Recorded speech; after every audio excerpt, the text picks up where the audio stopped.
Hello and welcome back to my YouTube channel. My name is Oriel. I am the host of the stitchwitch YouTube channel. Today is going to be a regular podcast episode. I know it's been a hot minute since I have been on your feed.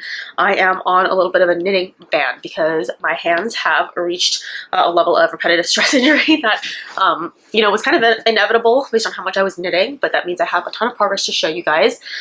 This is one of my new acquisitions. It's a pair of like copper compression gloves I got from CVS, so they will be on while I go through this today, but I figure it would give me a good chance to kind of update everyone on the knitting and engage with the activity without actually having to knit. And there's a lot of stuff. So I have my notes. I have a lot of FOs, not a ton because I was not knitting for a couple months in the summer. One, because it was summer and I think I wasn't compelled to work with summer-friendly fibers like cotton and linen and stuff like that. It's just not my bag. And two, there was a project that was really pissing me off in a very serious way, and I just did not want to have anything to do with knitting. I did some other stuff though, so I think that will start me really nicely with my first finished object. So I have to go get it because it's absolutely massive. Eagle-eyed viewers might remember that I said I was moving at the end of the summertime, which I did, and I didn't want to bring a bunch of yarn with me. Joke's on me. There is a huge shelf of yarn behind me that I actually need to get managed, which will be the next video. Probably is stuff I'm going to do to manage my stash because it is absolutely absurd and I moved way too much yarn and I acquired way too much yarn. It's just a problem, but in the meantime I did use a ton up. So this is my finished crochet blanket. It is ginormous. There's no chance of me actually showing you this whole thing because it is huge. I mean, when I say huge, I mean it is ginormous. It's the size of a full-sized blanket, edge to edge, but it covers the top of a queen size blanket. So it is just a really large, beautiful blanket. I have 1,000,001 ends to weave in at the end here. Yeah, that is a problem for later me. I've been doing some of the weaving in ends while watching TV and stuff. I use a crochet hook because it's just easier to weave in and pull through that way. And I just did a very traditional single crochet join. So that means I have some really lovely raised texture, but it also means that there's a lot of little loops for me to tuck some of these ends into. So it was partially strategic. I used a ton of scraps, as you can see, to make this blanket.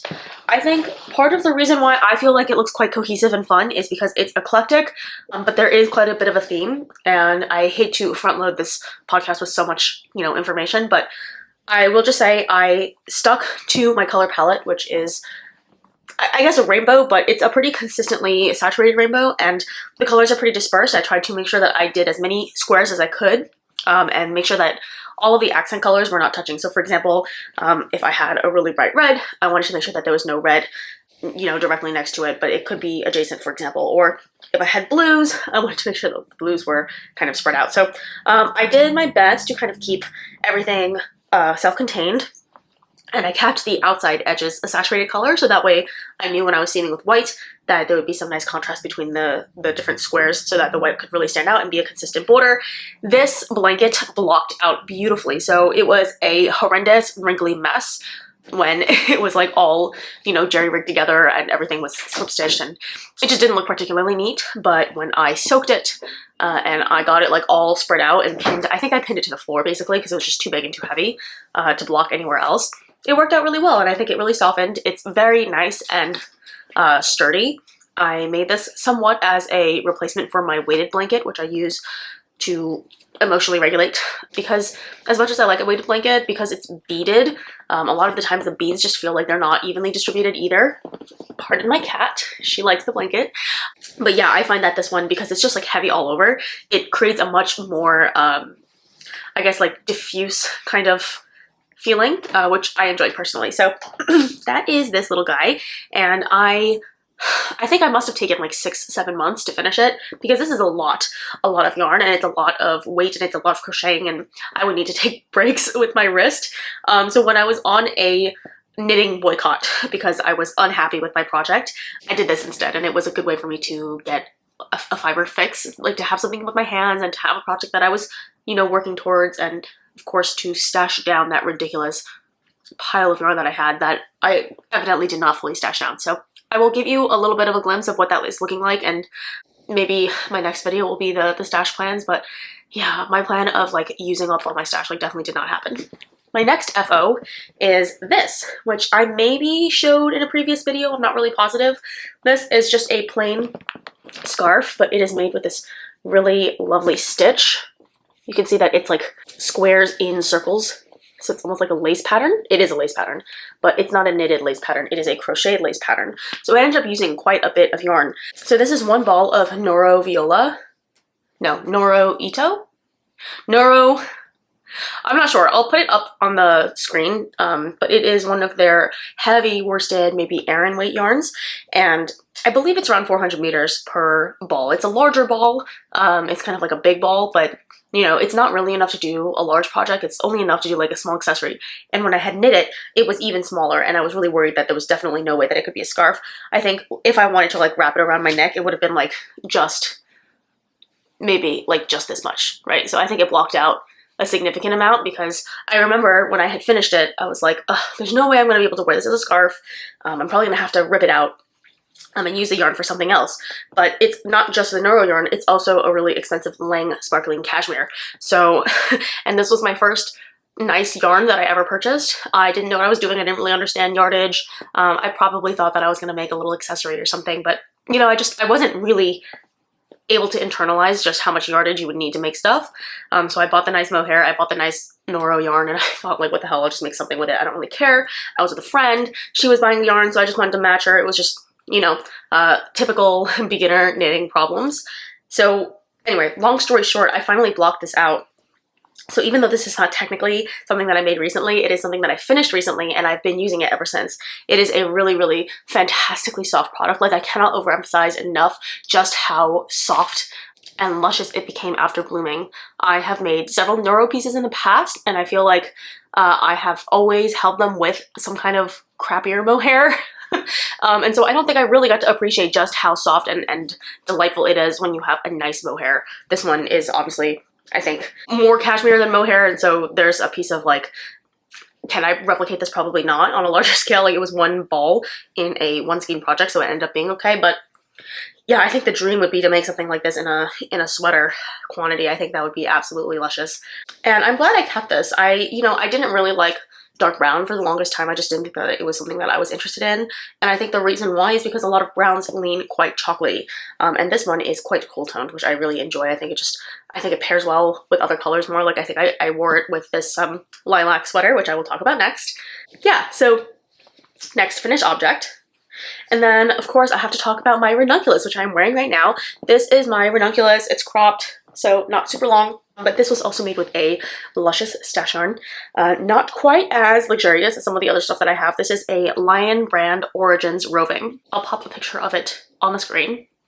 And it is a somewhat rustic roving yarn, so it's not spun, or it's very, very lightly spun, and it has a thick and thin quality. Now, the one that I used, and I used 2.5 balls, I didn't see quite as much thick and thinness as I might in like a Noro yarn, for example. Now, of course, Noro yarn has that thick and thin, I don't want to say slubby quality, but almost, you know, it's very, very dynamic.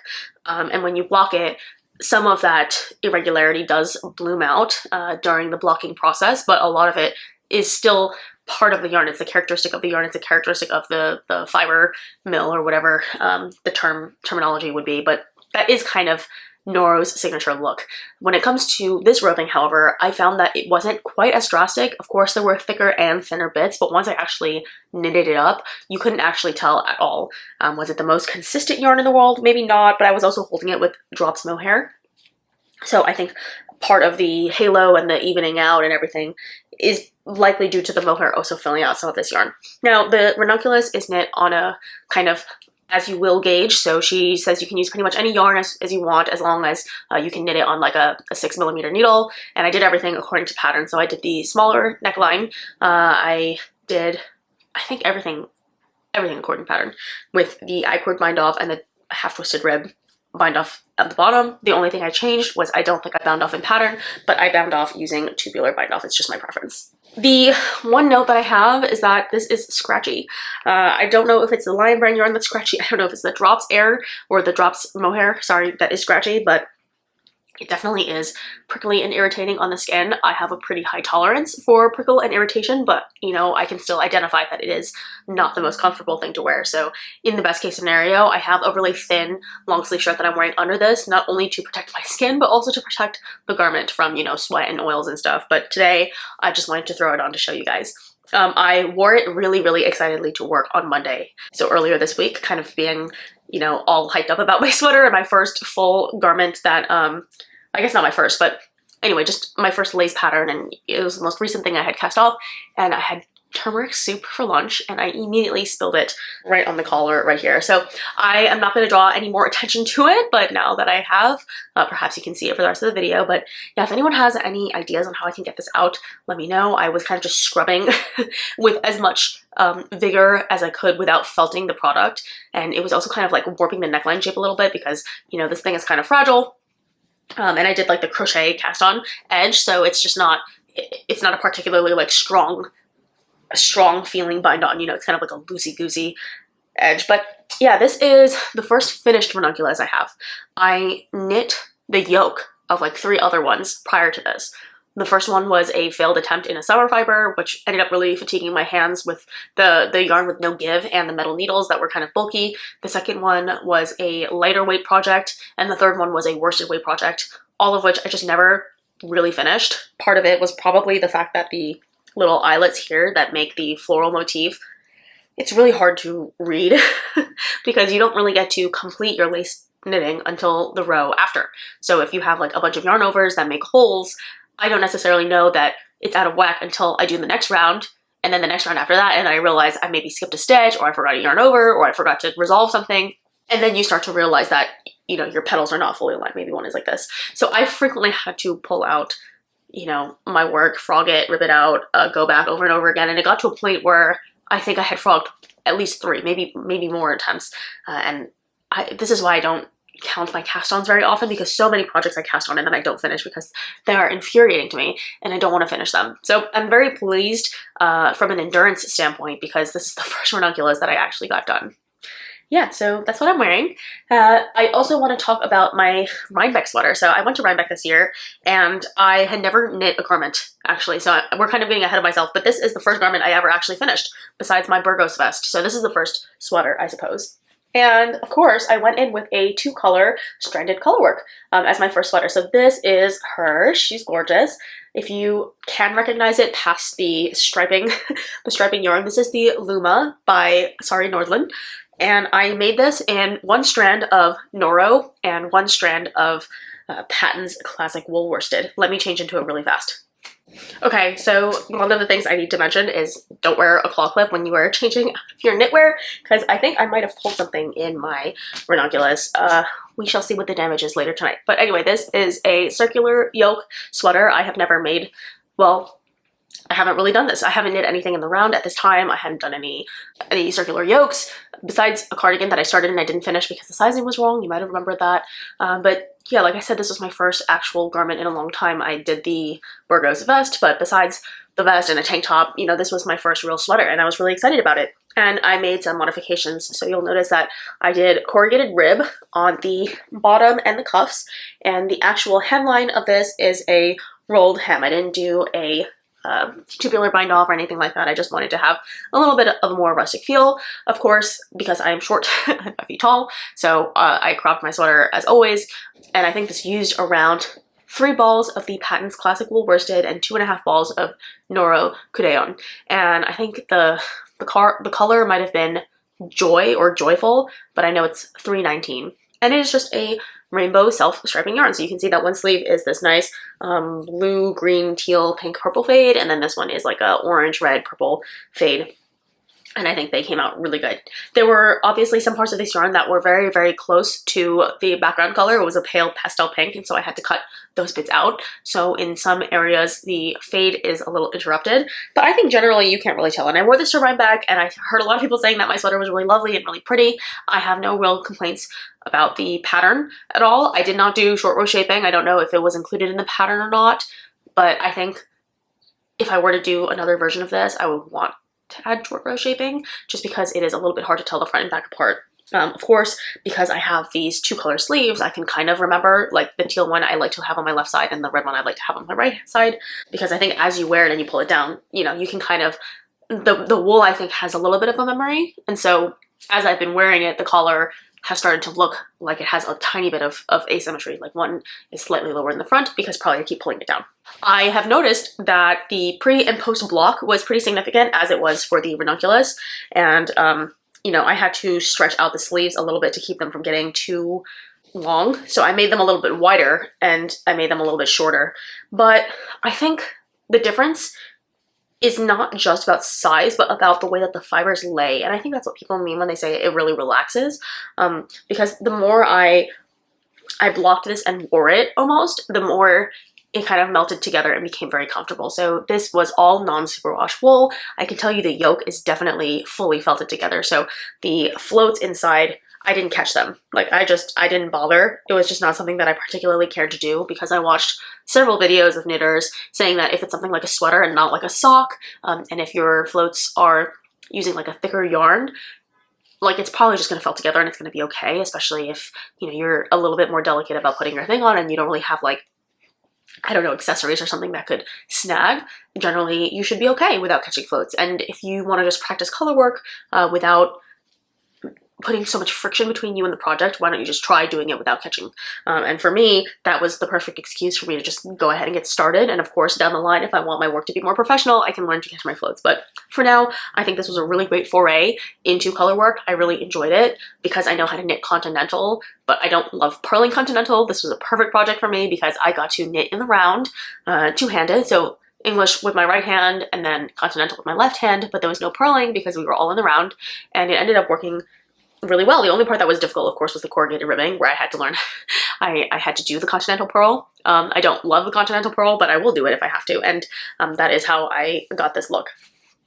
One thing that I will mention is I find that this Noro yarn sheds, not sheds, it pills like crazy. So all the parts that are pilling are the Noro, probably because it's unspun, or it's a single spun. I don't really know exactly the verbiage to use, but I just know that it doesn't have as much twist, and I think because it doesn't have much twist, it just really is inclined to pill up and get a little bit bunchy and yucky. So yeah, that's a little bit not my favorite, but I'm hoping that it is durable in the very least. And then the other thing that is not my favorite is the fit. I knit a size 4 according to pattern, so I didn't change my needle size or anything to hit gauge. I think it ended up being okay. Generally, I think my worsted weight gauge is pretty similar to a lot of designers. It's what, like 18 stitches, maybe 19 stitches, but I think it ended up being close enough. So I chose a size 4. I don't know if the size 4 is why it's just like so roomy. Like it has a ton of room here in the front. The sleeves are just like a little bit big. So I don't know if that's why. I think it's just a little bit ill-fitting, but I'm happy with it nonetheless. I wear it to work, I wore it to Rhinebeck.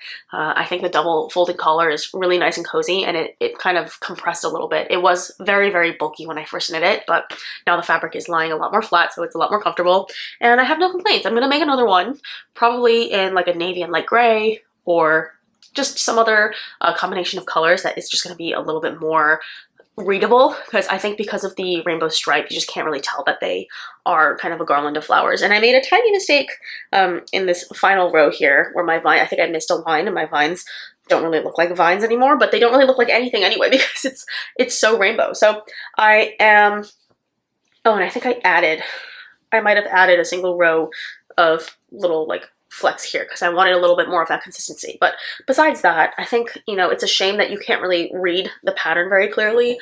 It clearly reads as a fun color work sweater, but, you know, in terms of the actual graphic design that she put so much work into for those beautiful charts and the beautiful repeats, it's just not the most clear. So I definitely have plans to knit another one, but as far as my first project goes, I'm really pleased with this sweater. All right, let's see what else we have on the needles. I guess besides that, I think I don't have any more finished objects. So let's get this pile of wool off of me, because as much as the October weather is beautiful, this is just a little bit too much. Now, I am filming this on Samhain's Eve.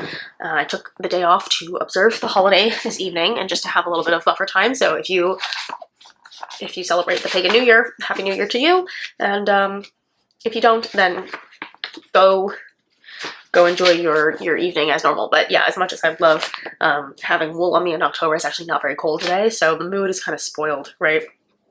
Okay, I think that's everything for finished objects. Let's talk about my whips. First whip I have, I'm just going to go in order here, is my Augustins, Northern Augustins number 4. And It looks like this. Let me put it on for you. All right, so this is what this yoke looks like on me. It is a really, really beautiful oversized winter sweater. I'm calling it a sweatshirt because it's kind of huge and roomy like a sweatshirt. I won't actually know, but this is made in Lamb's Pride bulky. This is the magenta color. It's a hot pink. I got it at Rhinebeck, and I'll talk a little bit more about my Rhinebeck purchases at the end of the video here.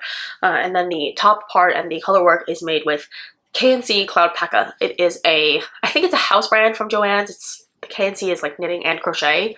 Very inspired name, I know.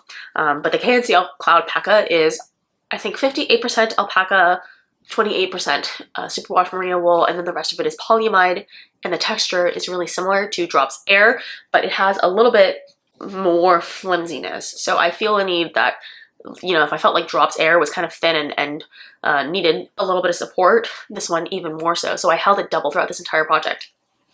And of course you can see that the neckline is a little bit wider because when I blocked it, it just really expanded in a way that I wasn't expecting whatsoever. So I was really hoping that the fluff on this would get a little bit more evened out. I'll get a little bit closer so you can see the quality of the increases.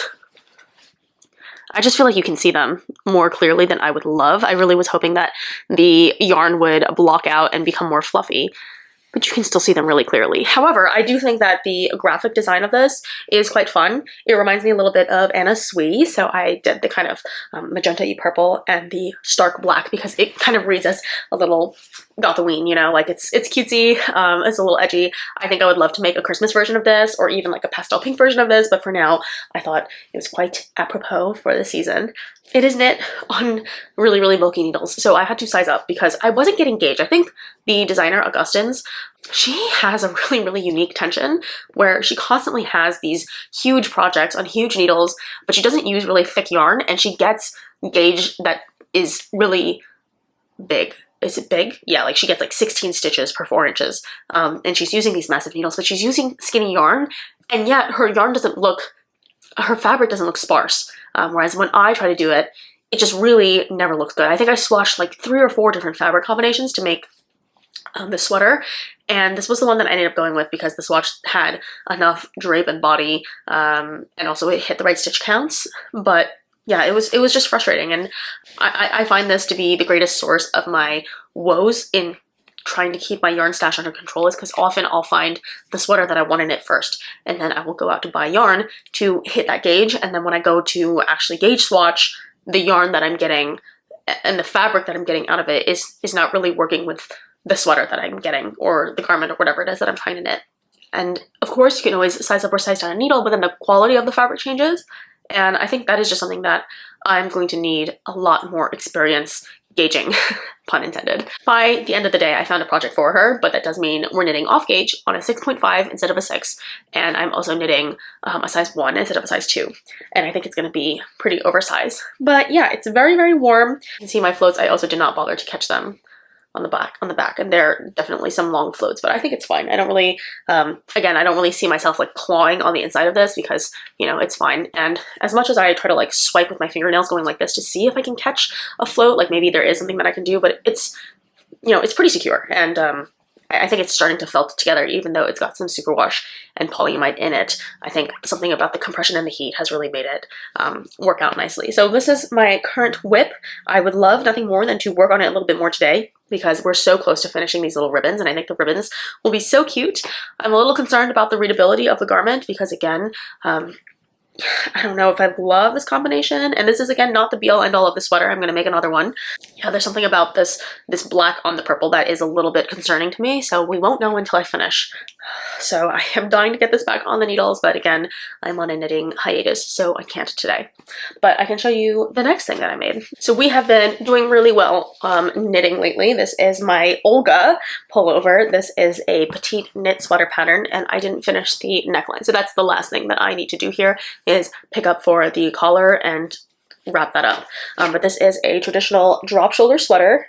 I made it in 2 shades of, did I tell you the yarn? Yeah, I did. So this one, I mentioned the yarn already, so I don't need to do that anymore. But this one is made in 2 shades of Paton's Classic Worsted. I know a lot of people knit in the Knitting for Olive, And I love that for people, and I think it's going to be something that I have on my wish list very soon because I think it's quite affordable. The quality of the yarn is very good, and people really enjoy the color selection. There are quite more neutrally browns than I wear in my personal wardrobe, just because those are not colors that flatter me in particular, and they're not colors that really speak to me in my personal style, but they do have a couple of vibrant pops that I'm really interested in. But in terms of what is accessible to me in my everyday life, I find that Paton's wool being sold at Michael's is pretty convenient, and also Paton's wool is being sold on Amazon in discounted packs, so you can get a pretty decent price on some of them. They vary in price. Some of them are $5 for $35 and some of them are $5 for $40, but generally I find I can get a sweater's worth out of 5 balls.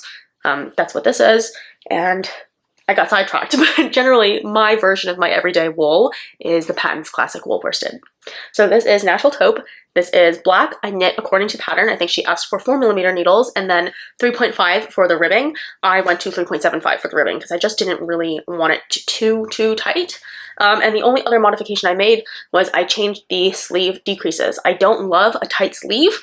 I just don't find it super flattering, and I just don't prefer it. So I went for a decrease. I don't remember exactly what she recommended. Again, I think a lot of people don't really follow sleeve decreases to the T, but instead of doing whatever she recommended, which was like maybe every 10 rows, I went every 4th stripe. So 1, 2, 3, 4, and then I would decrease on the next one, 1, 2, 3, 4, and then decrease on the next one. So something like that.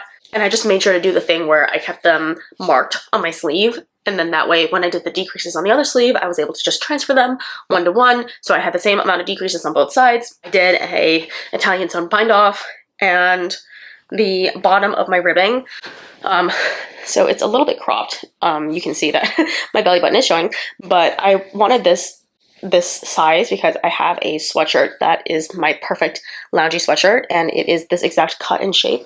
But the problem for me is that the back of my ribbing sometimes lifts up. It's not doing it today, so I'm wondering if, you know, I just need to wear it a little bit more. I obviously don't wear this out because it's not done yet, but sometimes I find that the ribbing wants to pop up, and I don't know if it's because, you know, I looked online and it was saying that maybe it's because the ribbing isn't done at a tight enough gauge, but I did size down to, I mean, maybe not a full needle size. I sized like half a needle down, so maybe that's why it isn't quite tight enough, but I'm pretty pleased with this. It's very comfortable. The fabric is definitely a little bit tighter. So my Lumme pullover body is the same yarn. It's the same Paton's yarn, but it was knit at a 4.5 instead of a 4.0. And it's definitely a lot softer and like moldable. Yeah, I guess it's just a little bit more plush and a little bit more airy, but this one feels really nice and sturdy. It feels like a really fantastic, perfect gauge. You know, this just feels like a really nice high quality sweater that'll really stand the test of time. So I think part of me is dragging my feet around the collar because I'm scared that picking up the collar might be a difficult process. So far, all of my sweaters have been knit from the top down, starting from the collar, pulling the collar in half, and then increasing. So because this was done not in panels, but I guess I started with the back and then I did the front and then I joined the sleeves, right? So I was a little bit worried about this process. So we shall see what I shall do. I don't know how long I will procrastinate on this. I have to say that this has been sitting unfinished for around 4 weeks now. I finished the whole body in around 2 weeks because I was knitting on it, and I really, really loved the stripes. The stripes were really fun to do. You know, every 4 rows, you bring your yarn up, and it just went really quickly. And I think this collar has been sitting for a very, like, an unacceptable amount of time because I really could be wearing this season, and I think this actually looks the most like not knitted, you know, in a way. It looks the most commercial.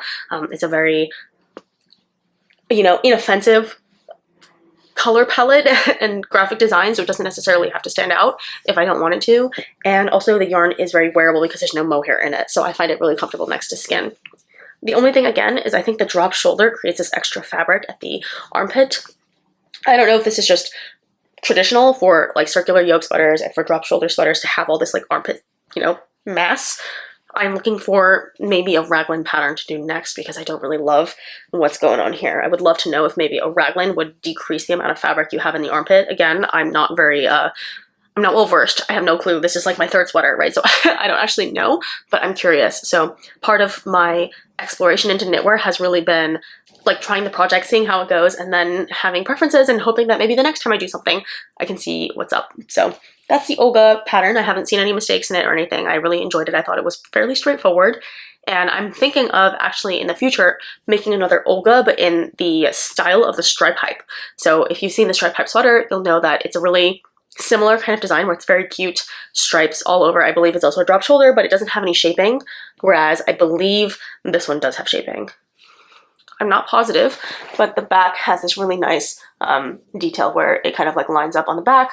And the reason why I like the stripe type is because you have these bands of color that kind of do some color blocking, and you can use up a lot of yarn in a lot of quantities in your stash. And for me, because I have a lot of like 2 and 3 skeins of stuff, it's just not really enough to make a sweater, but it would be enough to add color blocking stripes. So I think that'll be fun. So yeah, all of my patterns I would like to knit more than once. Not because they're super interesting, but I do think cognitively it definitely makes it a lot easier to know that I already kind of have a feel for how something goes, and especially if I like the fit, it'll be fun. So that is my Olga sweater. I have a couple of other whips that are on the needles. This one is an older one, but I'm showing it because I am determined to get her done. This is my pressed flowers shawl. This is the size of her so far. She's pretty big. And this is unblocked and still really bunched up on the needles, right? So this is the longest needle cable that Chalgu makes. I believe it's like a 125 centimeter cable, and all of my stitches are like really, really bunched up and tight here. So I have no clue how big the shawl is going to be when I fully open her up. I fully suspect it's going to be absolutely massive, but I have been dreading this product. I think I may have messed up one of the repeats here. So I am going to fiddle around on my computer and see if I can just fudge the numbers, wrap up this one floral repeat, and then call it a day. I might just do like a couple rounds of a pink just to like end it on something nice. But I really have high aspirations to wear this at work just as a little blanket shawl. I think it's really cute.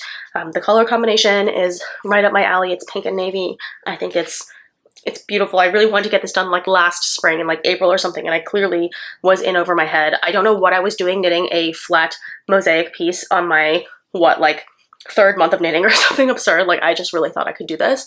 And I'm really proud of myself for trying it, but it is quite ambitious, and there are definitely spots where I messed up, like I'm looking right now, and there's a little patch of pink that I forgot to slip stitch.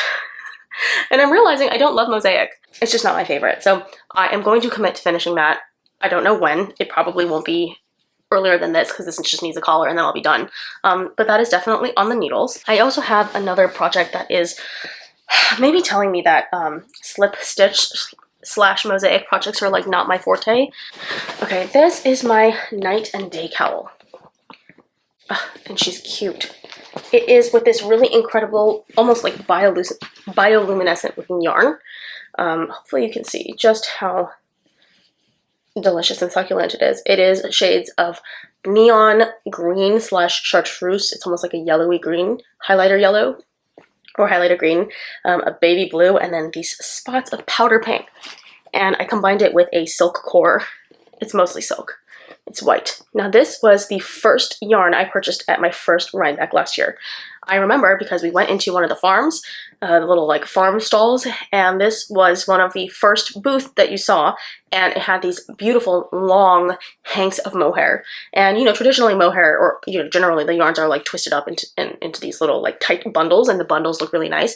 But this seller, for whatever reason, didn't do that. He just kept them like in the long, you know, tied off hanks, I guess. They're just like long loops, and because they're so long, you can really see the color gradient. And I remember falling in love with this neon because I just thought it was so beautiful. I've never seen a yarn this colorway before. And of course I came home and I caked it up and I added another strand of this like sparkly Selena silk. But this one is just a white silk with green sparkles. And I bought one of each because it was my first time knitting and I didn't know. I think I asked him about the yardage and it was like 400 yards or something absurd. And I thought like, what a steal. But it was a $40 yarn and I bought 2 of them. So this is a really, really expensive little ball of yarn here. I would never ever replicate that again, especially not at such a strange yardage. And I didn't really know what to do with it until recently Andrea Mowry released her night and day cowl. And this is a project that has caused me a ton of grief. I don't know if I'm making it wrong. I still don't know if I'm making it wrong. This is the shape that it is now. It is very bizarre. I have no clue how this is going to turn into a cowl. It is knit off gauge, so to be fair, this is a DK weight knit on 5mm and not 4mm or whatever she said, just because I found that the 4mm was kind of dense in a way that I didn't love, and I sized up, but it's not crazy. And I still think the shape concerns me, but I really, really loved this checker print. I think there's just something so unique about it, and she gave this like really interesting slip stitch design, and it's kind of a rectangular checker, so it's not even like a flat checker. Just something about this design really called to me. As far as I'm aware, I think it's like this. So you cast on this way. I don't know, it's very confusing. I think you take this edge and you connect it to this edge, and then this is the neck hole, and then this is the cowl, as far as I know. Like, I think that's what this is supposed to be, but I have no clue. My husband and my friends have been like, just finish it and see what happens. I will be heartbroken if it doesn't work out, because not only was this yarn really expensive, and it's gonna be a total biatch to undo because the mohair is incredibly fluffy. It sheds like crazy. It's been a nightmare on my fingers. I've been injured because I've been trying to knit on it so profusely because I just want to see it done. But it's also my 4th time attempting this stupid slip stitch shawl. I tried the first time with a black and white, or a gray and white, kind of like this combination, but a little bit lighter of a gray. I made the wrong size. I tried again with a lilac and gray because I thought that that would be a really lovely color combination, and chef's kiss, beautiful combination. I can try to put a photo of it up here, and I loved the color combo, but I didn't know how to count my rows, so I had to scrap that because there was a problem that I had, and I tried to fix it, and I fixed it the wrong way, so then I had to frog it, and that was devastating. The 3rd version I made was a blue and brown version, which was also very cute, very profesh, and I found it to be a really lovely color combination, but maybe not something that I mean, I was gonna finish it, but I got to a point where I realized I made the wrong size. So I frogged back and I was like, okay, this is probably not even my favorite color combo. Let's try it again in a pink and brown. So then I made it in a pink and brown. And again, I will pop the color combination up here. I thought it was very lovely, very cute. It almost looked like a biscuit. But again, I made the wrong size. I kept sizing wrong. So the first few tries were definitely like pattern failures. And then the second tries were like pattern mishaps. Like I just read the wrong size, and I didn't even see that for an adult small, it's the second to last size. So now I'm finally finishing on an adult small, realizing now that because I'm knitting off gauge and I'm making a larger swatch, that I probably should have made the kids large. Am I going to go back? No. This has already taken me like 2 weeks to knit, which is absurd to me because I can knit full sweaters in 2 weeks. So I cannot in good conscience like make this one more time. Like, I'm just over it. And second of all, I find this a really, really difficult pattern repeat. It's 8 rows, but there's 3 different sections. So there's setup sections for each section, and then there's 3 sections that you actually do repeat over and over again. So there's a section 1 setup, a section 1 repeat, a section 2 setup, a section 2 repeat, and a section 3 setup, and a section 3 repeat. Now, that's fine, except for the fact that because it's a geometric shape, you need to keep the shape in pattern, but then you're doing all this shaping, like you're increasing, you're decreasing, you have to make an I-cord bind off at the edge, and I'm just like not advanced enough to really keep track intuitively of what's going on. So it took me, no joke, until the 80th row, which is the final row. Like I had to get up to like 109 stitches, and you increase 4 stitches every 8 row repeat. And you increase 1 stitch every 1 row. So I was getting to a point where it was just like, girls used to have memorized the pattern by now, but it took me however long to get to the point where I finally understood what I was doing, and by that point I had to start decreasing. So I just can't believe how long this pattern has taken me to do. I don't know why it's so difficult for my brain to wrap around this. So again, this is the same thing as this mosaic stitch. I remember when this was happening, I said, it took me an absurd amount of time to finally understand like how the flowers were being made without constantly referencing the pattern, which is absurd because it's the same freaking pattern over and over again. I think I got like halfway through this thing before I realized that it just is a repeat over and over again until you hit the middle, and then the middle has a certain set of instructions and you keep going. And it's the same with this, right? Like it's not really that complicated in the middle, but for whatever reason, it was just not easy for me to knit this. I think there's something about the way that these highly geometric patterns look that I think appear easier than they actually are, because to me, maybe I think they're kind of like stripes or even like repetitive color work where, you know, like if a yoke has the same thing over and over again, it's a pretty straightforward pattern to do. But for whatever reason, this was absolutely not that. I found it so difficult. It's such a slog. I'm really not looking forward to finishing it, but it's just something that I feel like I need to get done. So that's that. And I have one last whip I want to show you. I'm really proud of this one. I wanted her to be done by today, honestly, but I've just kind of lost steam, so we'll see where it ends up. Ta-da! This is my Nocturnal Pullover. Let me see. Well, I don't really want to try it on because I have little shorties in here, but this is my Petite Knitter Nocturnal Pullover. And I added some stripes here to the edge because I wanted mine to look very vintage Halloween. Hers looks a lot more refined. I will try to put a photo of hers right up here so you can see what the reference image looks like. She definitely uses a lot more subdued and refined of a color palette. Oh my god, my hands are getting sore. These really squeeze your hands, so excuse me, I gotta take these off. They're getting very toasty in here and very warm. But yeah, her original color palette, of course, is very sophisticated, just like everything she makes. It's very dainty, sophisticated, quite muted of a color palette, and that was not my jam. I wanted something really bright. I wanted it to be a very classic Halloween color scheme, so I just wanted black, white, orange. And I could not find, for the life of me, an orange in the kind of feltable color work suitable yarn that I wanted. And of course the rest of my project was made in, say it with me, Paton's Classic Wool Worsted. So this ended up being an amalgamation of different things. So the top orange here is the Paton's Classic Wool Worsted in Pumpkin, which is advertised as being much brighter in the online photos, which I'm not surprised by. I think this is a common issue. I was toying around with a couple of Lion brand yarns. There's one called Local Wool, which is really interesting to me. There's one called like Homegrown or like US Wool. And there's a Alpaca and Yak mix now that you can find online that I found really interesting, but none of them really had the orange that I wanted. Of all the oranges, this one was the brightest, and still it looks quite rusty. I think it's a perfect pumpkin-y orange, and you know, in terms of the naming convention, I think this was pretty accurate, but it's not exactly what I wanted. So I started with that. And the white here is KNC Cloudpaca in white. And you're going to notice that this is not actually white. It's looking pretty creamy. And that's because black is the Paton's Classic Worsted Black, but the orange is a hand-dyed orange. Now this is my own hand-dyed orange. And it is a true orange. So you can see the difference. This is really what I wanted because I have a little mug that was inspired, or that was the inspiration. Let me actually go get the mug. Okay, so I have this really lovely Halloween mug.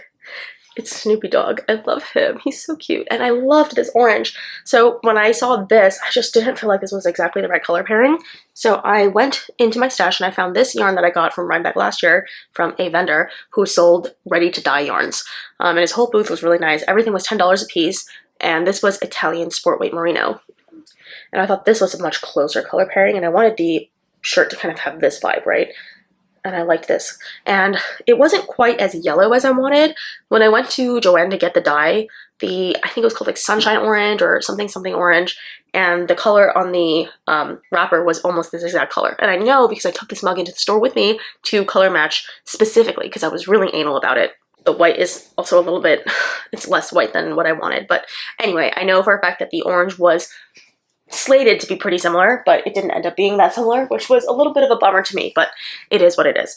Seeing that I dyed this by myself, I tried to practice, you know, like the recommended techniques, including using citric acid or vinegar. I used both, you know, making sure that you rinse copiously over and over again, like far more than you think you need to, and until the water runs clear, which I did. And yet, when I went to go block this product, of course, all the orange seeped directly into the beautiful white. So the snow white yarn that I was using, oh, yeah, it's actually not even this color. I was using the KNC Alpaca, so this is the wrong, I apologize, this is the wrong white. This is the white that I'm using for the sleeve. But in the beginning, I was using a KNC Alpaca, and that's why the white is fluffy. And it dyed, and it turned this, you know, creamy, peachy color. It's fine, I don't hate it. I think it still ends up looking pretty impressive. And of course, the fact that I didn't make any color work mistakes also makes this quite impressive. My one problem is that I kept switching my dominant color left and right because this is a 3-color color work chart. I can see that there are 3 colors in this chart. I just didn't realize that you would be working the same 3 colors in one row. And so it definitely makes for difficult yarn management. And I didn't know that you were supposed to keep kind of 2 on one side and 1 on the other. By the time I got to the last few repeats of the 3-color, you know, I did finally see that. But again, I did not catch my flows. I don't really think that it causes an issue. It's so far already kind of felted down. And, you know, these floats are much, much longer. So you can see that these are actually genuinely, maybe disturbingly long floats. And I don't care. I don't think it really makes that big of a difference. It definitely makes for a very, very warm sweater. If I could have redone it, I would have just done the 1 orange sport weight and not doubled it to make a worsted. I think doubling it definitely made a very heavy worsted, almost closer to an Aran weight. Whatever people say about doubling yarn weights is not correct, dude. But anyway, I still think it's pretty endearing. And of course, the fact that it's got a little bit of puckering is unsurprising, but it's a Halloween sweater. I'm not going to wear it all the time. And just as an art piece, I think this is quite impressive for like my third sweater. And of course, I cast this on directly after my Lumme pullover. So this was my first sweater. Then I started knitting this one, and then I knit this one. I gave up on this one, and then I moved on to the Ranunculus. So, you know, as far as my progress is concerned, I'm pretty proud of myself. Then I stained this whole thing and I decided, well, screw it, let's just make the body orange. So that's why my body is now orange. This is a hand dyed that I made as well with that same batch of red dye, and you can see just the difference in how it took. So this was the same batch. I just put the yarns in at the same time. This one is the one that was ready to dye, and this is the one that I got from my Paton's wool worsted, which you can almost not even believe because they look like two entirely different batches, but this was the same pot of dye, and it just came out this differently. But, you know, I'm actually really pleasantly surprised with the hand-dyed effect because I don't know if you can see, but I do get some nice variegation. There are definitely some parts that are pinkier, some parts that are yellowier, some parts that are still like a creamy white. And I have no reason to understand like why I took that way, but I think it definitely looks somewhat like the indie yarns that you can buy that are tonal. So pretty pleased with that. It definitely changed the texture of the yarn a little bit. I don't know if it's the dye itself or if it was the vinegar or the citric acid or whatever that made it a little bit crunchier, but we can only see what happens. And then for the sleeve, I added stripes because I wanted to break up some of the, I guess what I was hoping was that you wouldn't see a break from white to orange, so I wanted to bring some of the white all the way down to the sleeve as well. So I started adding some white to break it up. These stripes I added, and I didn't do the sleeve decreases as advertised again because I don't like a really tight sleeve. So instead of doing whatever she recommended, I again only did decreases on the white stripes. So I did one here, and I did one here, and then from here on down, I don't think I'm doing decreases, but again, I don't really remember because I got upset at the sweater and I stopped doing it for a while. So yeah, that's this guy, just sweater sleeve island from now. And because, you know, Samhain / Halloween is tomorrow, I don't really think I'll be able to finish this considering I'm on a knitting break, a knitting ban. I'm so sad about it. I really just want to knit, but I'm really hoping this can be a tradition. I would love to do like a spooky sweater every year. I don't think necessarily they're going to be so on the nose Halloween-y. One of the sweaters that I'm really looking forward to making next year is the Obsidian sweater. I saw one of my favorite, I don't know her name, I'm so sorry. She is not someone that I'm super familiar with because she's a newer podcaster find, but she has a very minimalist witchy goth aesthetic, which is one that I kind of enviously look at from afar because I don't think I'm quite as minimalist as I would like to be. It's very chic, I think, to be minimalist, and it's very chic to be kind of a gothic minimalist, but the Obsidian sweater is gorgeous and she's making one, and so that definitely is on my wish list for next year. But I think that is it as far as projects go. I have my little checklist, and that is the whole checklist. I was going to talk a little bit about Rhinebeck, including my acquisitions, but it's going to be really long, and I don't really want to get into that whole can of worms. So I think when we talk about stash and what my plans are in the future, I might go over that a little bit more thoroughly, but the TLDR exciting bit is that I got an electric eel, which if you're not familiar is an e-spinner from Dreaming Robots.